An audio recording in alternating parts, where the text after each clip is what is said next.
All right, let's dive into one of the most influential business books ever written, Good to Great by Jim Collins. We're going to break down the big idea that explains why some companies make that incredible leap to greatness, while so many others just kind of get stuck.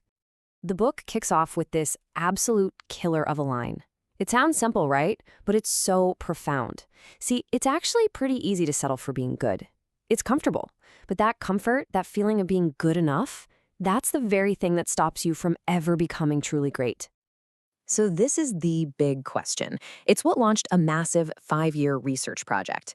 And Collins and his team didn't just come up with a cool theory. Nope. They started with cold, hard data. They found 11 companies that made a clear, sustained leap from good to great. And then they just dug in to figure out how on earth did they do it. So, what was the secret sauce? Well, it wasn't some flashy overnight success story. It wasn't one big aha moment. The answer was this core concept, the flywheel effect. The big takeaway here is that greatness isn't some dramatic event. It's a slow, steady process.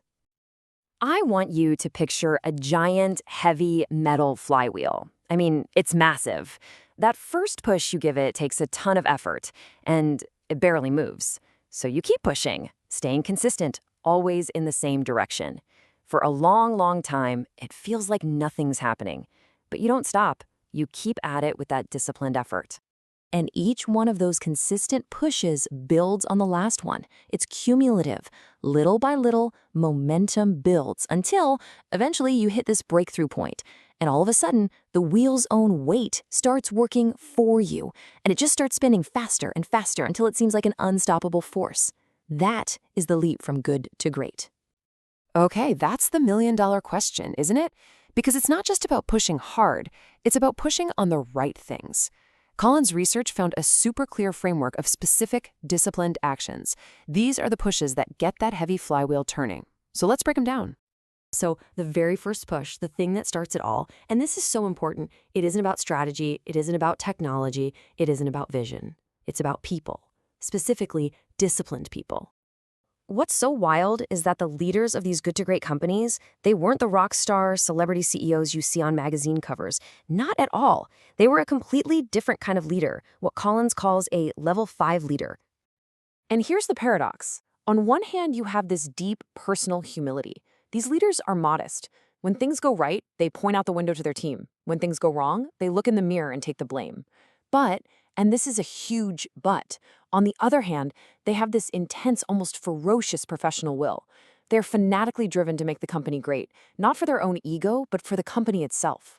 It's this weird mix that just works. Now, with a level 5 leader in charge, the next step is this famous idea. The thinking here is just so simple and powerful.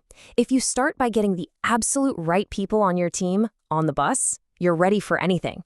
You see, great people will figure out how to win, no matter where the world forces that bus to go. So that's our first big push, disciplined people. The second is all about disciplined thought. See, once you've got the right people on the bus, you can finally build a culture where people aren't afraid to tell the truth. And that starts with this incredibly powerful idea for building resilience called the Stockdale paradox. It's named after Admiral Jim Stockdale, who was a prisoner of war in Vietnam for years. And he noticed something. The first prisoners to die were the optimists, the ones who kept saying, "Oh, we'll be out by Christmas." Christmas would come and go, and they die of a broken heart. So, you have to hold these two opposing ideas in your head at the exact same time. First, you need an unwavering faith that you will succeed in the end. But at the same time, you have to confront the most brutal, harsh facts of your current situation. It's that tension, that duality, that makes you resilient. Okay, so armed with that dose of reality, the great companies then focus their thinking. They became, as Collins calls them, hedgehogs. You know the old saying, the fox knows many things, but the hedgehog knows one big thing? The comparison companies were like scattered foxes, chasing every new shiny object. The great ones found their one big, simple, guiding idea. So your Hedgehog Concept is found right at the intersection of these 3 circles. First, what can you be the absolute best in the world at? Second, what are you deeply, truly passionate about? And third, what drives your economic engine? When you find that sweet spot where all 3 overlap, you get a laser focus that guides every single decision you make. And that brings us to our final push on the flywheel. You've got the right people, you've got disciplined thinking. Now it's time to turn all of that into focused, disciplined action. Now, when we say discipline, we're not talking about some rigid top-down tyranny. A real culture of discipline is about hiring self-disciplined people who don't need to be managed. You give them freedom and responsibility, and they stay relentlessly focused on that hedgehog concept. And just as important, they have the courage to say no to all the other good opportunities that pop up but don't fit in those circles.